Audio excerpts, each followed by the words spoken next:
menurut udah kece yang nanya kenapa sih kalau misalnya KB suntik itu tidak menstruasi, darahnya keluar kemana, terus dari penyakit ya. Nah ini bahasannya, jangan lupa ya like, share, dan subscribe. Terima kasih.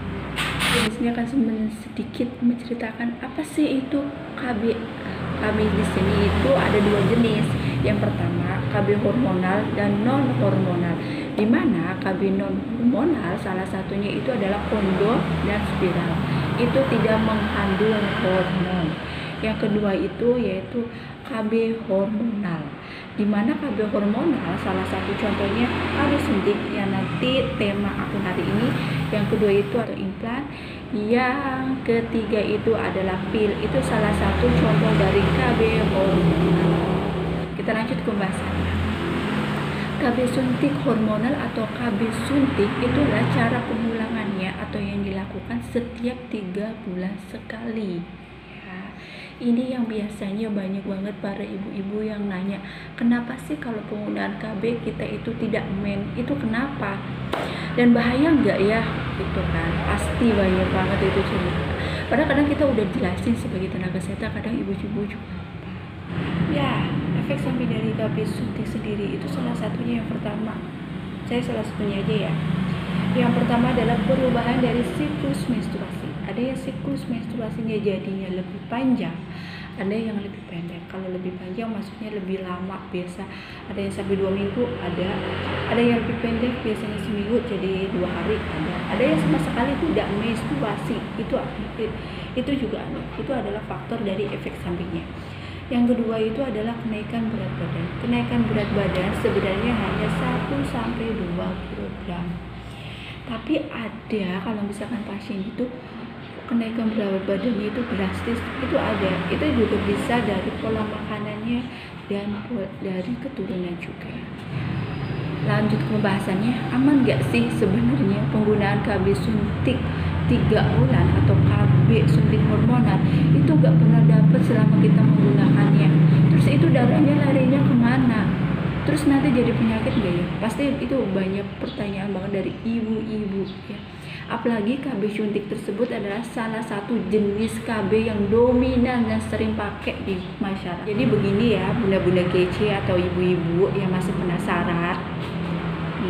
Jadi kalau misalkan ibu-ibu nih habis disuntik, nah isi dari KB tersebut atau isi dari obat KB-nya itu ada yang namanya itu hormon progestin, di mana cara kerja atau fungsi dari hormon tersebut salah satunya pertama menekan ovulasi atau kehamilan, yang kedua menipiskan dinding rahim, dan yang ketiga menebalkan leher mulut rahim.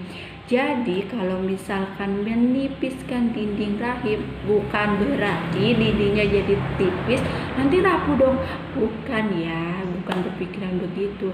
Nih saya kasih gambaran ya, ini yang menipiskan dinding bukan berarti itu dindingnya nanti jadi tipis lama-lama rapuh ya, bukan ya. Nah, saya gambarin ya biar bunda-bunda atau para ibu-ibu itu nggak penasaran juga. Ini ceritanya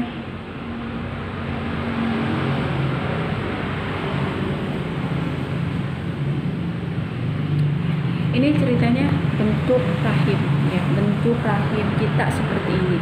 Nah di sini ada yang namanya dinding rahim. Dinding rahim. Lah kerjanya yang tadi saya jelasin, hormon progestin itu menipiskan dinding rahim. Jadi yang dinding-dindingnya ini kalau misalkan tidak ada hormon progestin, dia setiap hari akan menebalkan begini ya gambarnya. Ini kan kayak cerita kayak darah, menebal terus sampai ke sini. Kalau sudah sampai ke sini, namanya kalau menebalkan otomatis lama-lama kenceng ya. Gambarnya seperti balon. Balon kalau ditiup sampai gede kan itu apa ya? jadinya lebar, kencang, lama-lama pecah kan. Ini sama, kalau misalkan dinding rahim semakin menebal, itu semakin lama semakin kencang, semakin tipis, dan semakin luruh. Itu makanya terjadinya menstruasi. Makanya setiap bulan datang, setiap bulan itu datang. Karena adanya yang tadi KB suntik itu adanya karena tadi yang menggunakan KB suntik adanya pengguna hormon progestin tersebut, dia mencegah terjadinya penebalan yang ada di rahim. Jadi ini yang enggak ada. Jadi gimana mau mens, sedangkan fungsinya hormon progestin tersebut adalah menipiskan. Jadi kalau misalkan itu enggak ada atau tidak menumbuhkan, bisa kayak darah tidak mau bikin darah numpuk, itu enggak ada. Ya itu tadi penjelasan tentang aman gak sih selama menggunakan KB suntik kita tidak menstruasi? Jawabannya itu aman karena estrogen dan tidak ada namanya penumpukan darah di dalam rahim. Semoga video ini bermanfaat untuk bagi-bagi para ibu yang menggunakan KB suntik yang 3 bulan. Sekian dari video saya. Assalamualaikum warahmatullahi wabarakatuh.